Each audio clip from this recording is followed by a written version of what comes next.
Okay, I had done this podcast a while ago, but one of the uh, visitor to the channel, let's say, complained about how badly it was done. I'm sometimes lazy, no doubt about it, and I do this when I have free time as a hobby, but obviously there is no excuse for putting up poorly done podcasts when you're trying to present ideas. So I tried to find his name by going to my channel. It says I have 2 comments, but I cannot open the comments. So YouTube is a funny place in general. But anyway, this is about geothermal energy, and a nice article came out in the Vox about geothermal energy as something that's not being looked at very seriously but needs to be looked at. And then there is a visual guide that came from Visual Capitalist, which puts out very nice summary infographics that I sometimes use. So let's revisit this very important topic. I know as you go deeper into the earth, actually at the core, you have temperatures of 6,000 degrees centigrade, which is the same as the surface of the sun. And we said when we did solar energy that in 1 second, sun sends enough energy to last us for hundreds of thousands of years. And geothermal is similar, that if we can even capture 1% of it, as Vox article makes clear or points out, that will last us for a long time. And obviously we cannot drill all the way to the core, but that heat diffuses up the radioactive decay that's been going on since the earth formed, and you can just drill a little bit, few kilometers even, and find very hot temperatures. What does it mean? There is a lot of water in the system which can heat up and percolate up as it becomes water vapor and the pressure builds up, and sometimes it comes all the way to the surface like it does here in hot springs, geysers, and what are called fumaroles. I think you can look it up. Basically they are similar. So this is a natural body of water that is constantly being kept at hot temperatures. Smells sulfury sometimes, but you can see these macaques happily enjoying cold winter, sitting in the hot spring. You can see the snow here, and you can see the frozen heads, but you can see steam coming out of the water as well. And these are,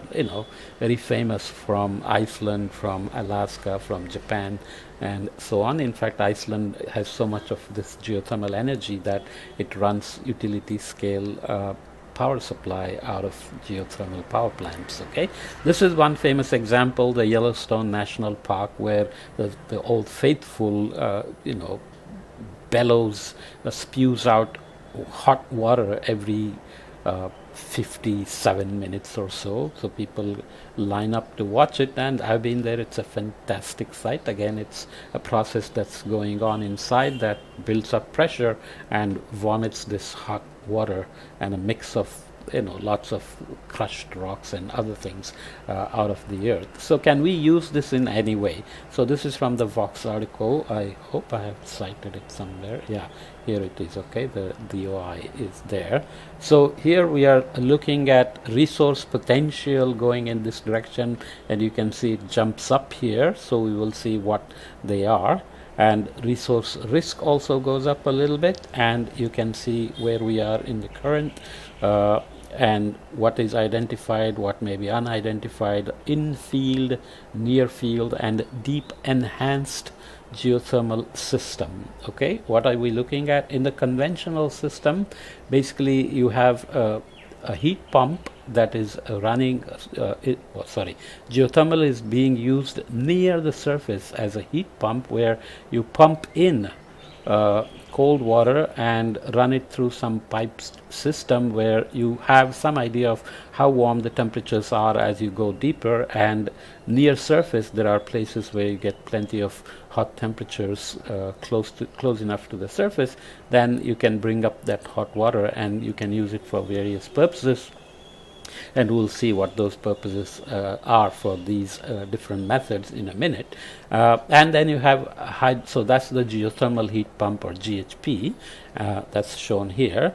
And this is hydrothermal, so this is in the identified sector, and then you get here. So obviously, as the water inside the Earth's crust, or you go below the crust, in the upper mantle begins to heat up, and it percolates up through all the pores in the rocks, and sometimes it gets trapped below a rock that will not allow it to go beyond, but sometimes it makes it all the way to the surface as a hot spring.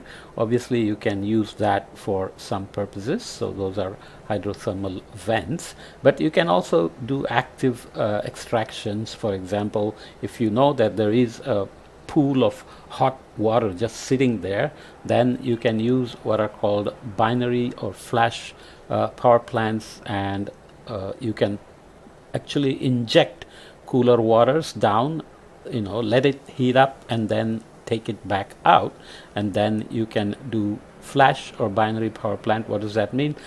Flash boiling is basically where you reduce the pressure suddenly so much that the temperatures of the water go up tremendously. It's a kind of boiling, and you increase the pressure, and obviously you can then use it to drive turbines and produce electricity, as you can see here, and that's the flash boiling. But the binary power plant, so in flash boiling you are using the water that's coming up, and you often release all the pollution, aerosols, chemicals, powdered rocks, etc. with it. Whereas binary power plants, what they do is they do use the water that's brought up this way, naturally heated by the geothermal energy, and then they heat another liquid that has a lower boiling point than water, or the water itself, and then you can obviously use that steam or whatever gaseous form of the second fluid to drive turbines to produce electricity. So you are still doing electricity production, but you are just doing it instead of hydroelectric, nuclear, etc. You are doing it with geothermal energy, which is available and it's free, and you can run it in a way that you don't produce greenhouse gases and so on. So life cycle analysis should also work out, and it doesn't have intermittency problem like solar and wind, and it also can provide a base level of power generation all the time, unlike solar and wind, which have lots of fluctuations. Okay, so those are some details. You can also do a pure binary plant where you are doing enhanced geothermal systems. So again, you have cold water being pushed in, so you can bring up hot water in a production well, and you can do binary plant, so you use that hot water for boiling another liquid to produce electricity and put it on the grid. Whereas that's in field, that's where the hot water or the heat is available to pull up to run the binary power plant. But you can also do it near field, where you are not exactly where the hot heat source is, but you are close enough to still run a system to pump water and then let it heat up and bring it back up. So those are the injection wells here and here as well. Okay, so here you have other methods, that's the enhanced geothermal systems. You can also have direct use, of course, so you are going in this direction. One thing to remember is that to produce actually electricity, you need certain levels of water temperatures and pressures to be able to drive turbines or whatever else to produce electricity, mostly turbines. So you don't always have that temperature, so you can just use it as a heat pump, but you can also directly use the energy gotten this way to run whatever. We will see that people run fisheries, farming, food production or storage, and so on and so forth. Okay, so obviously resource potential is very high for direct use. It's not available everywhere. This is another thing, as we will see in a minute. Resource risk is slightly high here, and this is where the future goes towards deep EGS, where the cost goes up as you go deeper and deeper. If you go a few kilometers, you may always find 150 degrees centigrade, and then you can use an injection well and production well and so on. But you also have incredibly warm rocks which can produce supercritical water, which means it's at such a high temperature and pressure that it doesn't even behave like a normal gas anymore. But to use that, you will need special materials to deal with it. So that's what we have to remember. Okay, so here is the power generation aspect and the direct use aspect. There is a geovision analysis that is provided to estimate all these things. I won't go into the details, but you can read the Vox article for that. So in here you can look at the temperatures. Depending on how deep you go, you can get very high temperatures like 371 degrees centigrade. We'll see this in a minute. So that can get into supercritical range. So you can have flash or dry steam geothermal power plants. Flash boiling is again that. Dry steam is basically you have such high temperature and volume, some combination, that it's basically steam, but the number of water molecules is very small. It's not like a cloud where water vapor is saturated, or a steam bath where you can feel the steam. You cannot see the person ahead of you and so on. So dry steam is exactly what it says. It's steam, but still it's so dry that the humidity is very low. Okay, and then we talked about binary geothermal plants as we go deeper. Sorry, not deeper, cooler temperatures. So let's start here.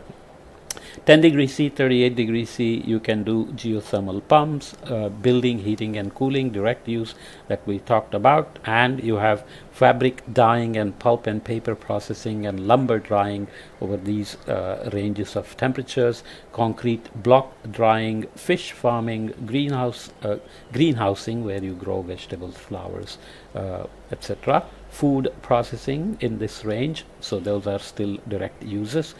Cement and aggregate drying as well, so that's cement drying in this range, concrete block drying and cement and aggregate drying here. And you can do hydrogen production as you go to higher temperature, because you can actually begin to have enough energy to do electrolysis and produce split water and so on and so forth. Okay, so that gives you a sense. So let's look at the first method, which is the conventional method, which relies on natural processes where you have heat and gas from the magma that's being generated. So that's at 300 degrees centigrade. You have permeable fractures naturally occurring in the system where the pressure builds up and steam begins to percolate up, heat and water.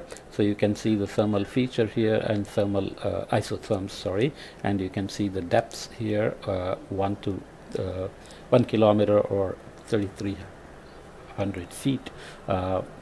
Yeah, so 3.3 meters, 3.3 feet per meter, and so on. So there is upflow, but then you have a reservoir cap rock which doesn't allow it to come out any further, except where you have a steam discharge of fumaroles happening. So you can see 200 degrees centigrade isotherm here, 100 degree isotherm here.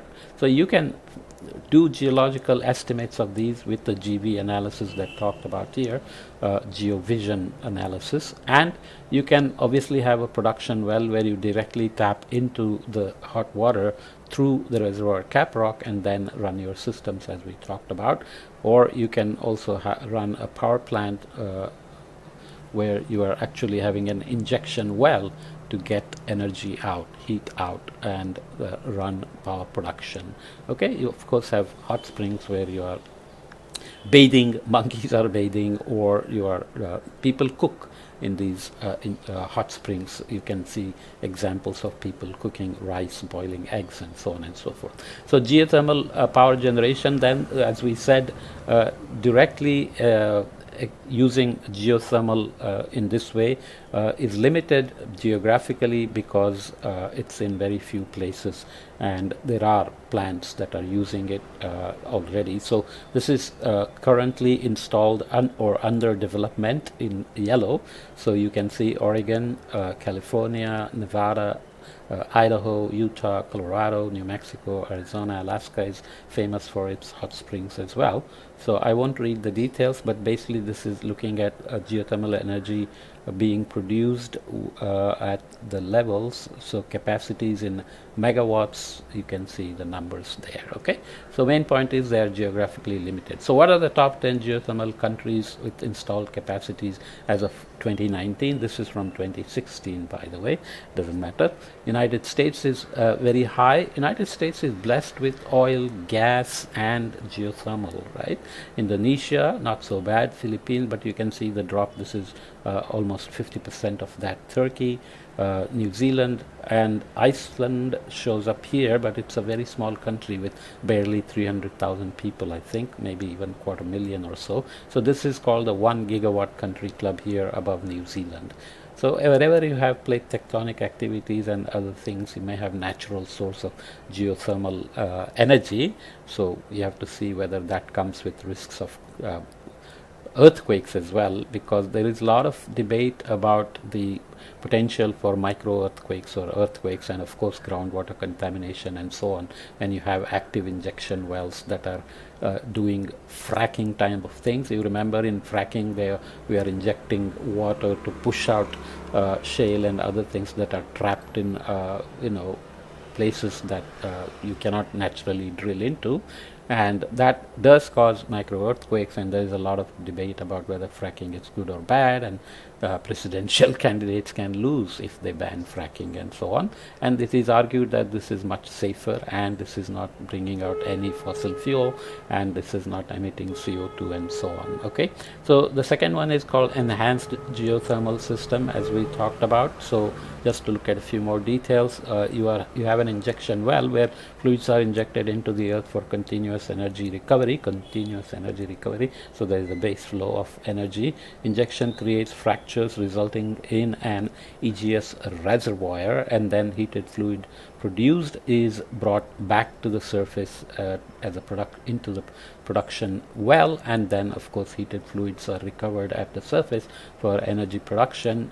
We talked about flash or binary, so you know how that works. So here is an example of Saarlach geothermal plant, which is a binary geothermal plant in Munich, Germany. Okay, so it has a secondary fluid that gets boiled. So about the fourth method, which is the supercritical rocks and water steam at incredibly high temperatures. If you have 200 degrees centigrade, let's say you are producing about 120 megawatt gross, that's less than 55% of them are less than 10 kilometer deep. Remember, temperature keeps increasing as you go deeper, so you need to know where the energy may be in before you drill, but the cost goes up if you keep drilling as well, right? So the geothermal leases of 30 kilometers square, you can read up on the details. So those are 18 injection wells, and production wells are 24, so you are getting about 85 kilogram per second of fluid. Whereas if you got into the supercritical temperature range of 400 degrees C, we talked about 371 in that infographic before, so you have 106 megawatt gross, and you have just 2 production wells at 60 kilogram per second fluid, and you have 1 injection well with 1 square kilometer geothermal leases. So that's 33% less than 20 kilometer deep. So obviously to reach such temperatures you have to go deeper, but as I said, it comes with challenges of the kind of materials you want to use to manage such temperatures. But higher the temperature and higher the pressure of the steam, easier it is to produce actually electricity, okay, as opposed to directly using for heating water or fisheries or cement drying and other things that we talked about. The advanced geothermal systems are still not fully functional, but there are some, like the Ever loop, that is running in many places where suitability is estimated. So these are the geothermal sedimentary basins, and you can see that it has a closed loop basically. So there is a pipeline. Here you had production well and the injection well and the production well were separate, and there was no direct connection between them, so it's not a loop. Whereas the advanced geothermal systems, imagine running a complete pipeline above that is sending in the water as an injection well as before, let's say to about 2 kilometers, and doing some heating as we said before, and bringing it back up to produce energy, and then sending it back. So it's a closed loop, no emissions, no pollution being released, etc. But does this work? There are lots of challenges that you can read about whether this cycle can really work. So the Ever loop, the Ever is a company from Canada, I think. They have a system that is at a demonstration pilot scale, I think. You can read up.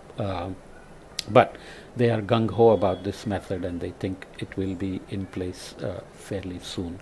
So here is just information about what temperature ranges you get at 10 kilometers. So you can see at 10 kilometers you get large areas of 350 degrees C and above, which is very good for producing energy. But there are other lower temperatures available, which depending on cost benefit analysis can still run direct use or energy production. So now we'll move to the visual guide from Visual Capitalist, which is the symbol here. So I hope I have reference to them somewhere.